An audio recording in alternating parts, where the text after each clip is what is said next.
వికారాబాద్ జిల్లా దుద్యాల్ మండలంలోని లగచర్ల కలెక్టర్పై దాడి ఘటనలో నాకు ఎలాంటి సంబంధం లేదని, కావలసినటువంటి రాజకీయ పరంగా నన్ను కావాల్సే ఈ కేసులో ఇరికించారని 2 రోజుల కస్టడీలో పట్నం నరేందర్ రెడ్డి తెలిపారని తన తరపు న్యాయవాది సమక్షంలో జరిగిన కస్టడీలో స్పష్టం చేశారు.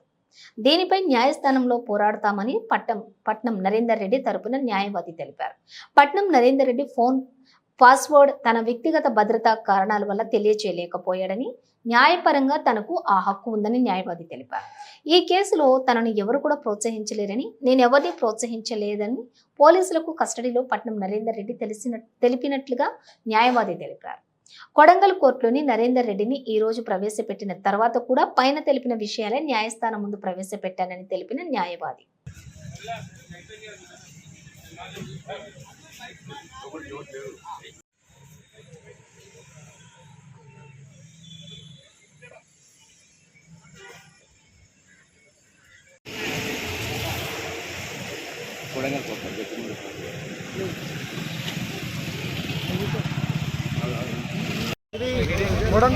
కొడంగల్ జేఎఫ్సీఎం కోర్టు పట్నం నరేందర్ రెడ్డి గారికి 2 రోజుల కస్టడీ కోసం బొమ్రాజ్పేట్ పిఎస్ వాళ్ళకి కస్టడీ కోసం అనుమతిస్తున్న పిటిషన్.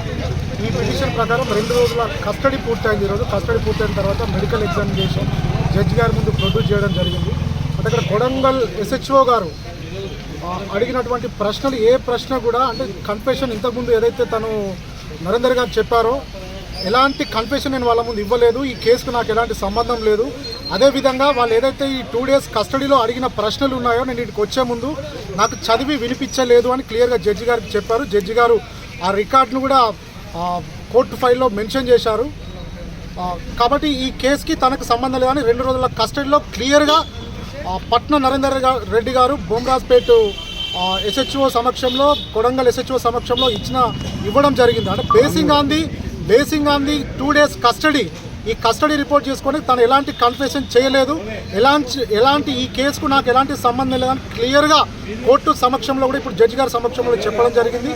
తను ఇచ్చినటువంటి వర్డ్స్ని కోర్టు కూడా రికార్డ్స్లో మెన్షన్ చేయడం జరిగింది. నరేందర్ రెడ్డి గారు మరియు A1గా చేసి 71 మంది రైతుల మీద పెట్టినటువంటి అన్యాయం కేసు ఏదైతే ఉందో దీన్ని ఎక్కడెక్కడనో మలుపులు తిప్పడానికి మరి అధికారికంగా ప్రభుత్వం వారు చూస్తున్నారు. అది చాలా అన్యాయము. అయితే ఈరోజు నానబెట్టి కస్టడీకి తీసుకోవడం జరిగింది. నిన్న 2 రోజులు కస్టడీకి తీసుకొని సంబంధం లేని ప్రశ్నలన్నీ ఆయనను ప్రశ్నల వర్షం కురిపించడం జరిగింది. ఆయన ఒకటే నిజాయితీగా నిజముగా మాట్లాడడం జరిగింది. ఆయనకు తెలిసిన విషయం అవునన్నాడు, తెలియని విషయము అవునన్నలేదు. 99% తెలియని విషయాలు, ఆయనతో ఇరికించే విషయాలు మాట్లాడిన వాళ్ళు ఈ ఇన్వెస్టిగేషన్లో, ఈ ఇంట్రాగేషన్లో అవన్నీ కూడా ఇప్పుడు జడ్జి గారికి చెప్పడం జరిగింది. కనీసం నా ముందల ఏ పంచులు కూడా సంతకం చేయలేదు.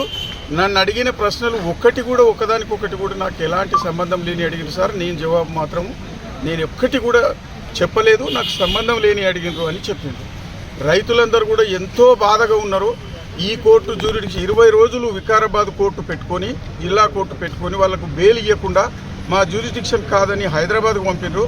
హైదరాబాద్ వాళ్ళేమో కోడంగల్కి వెళ్ళి ఫైల్ రావాలంటున్నారు.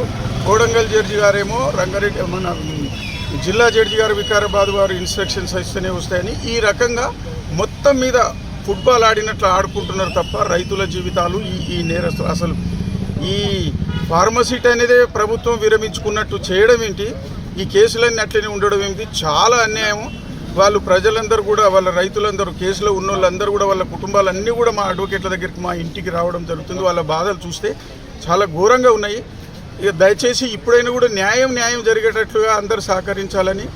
ఇప్పుడు మాత్రం నరేందర్ రెడ్డి గారు నిర్దోషిగా బాధ్యత బయటికి వస్తారు.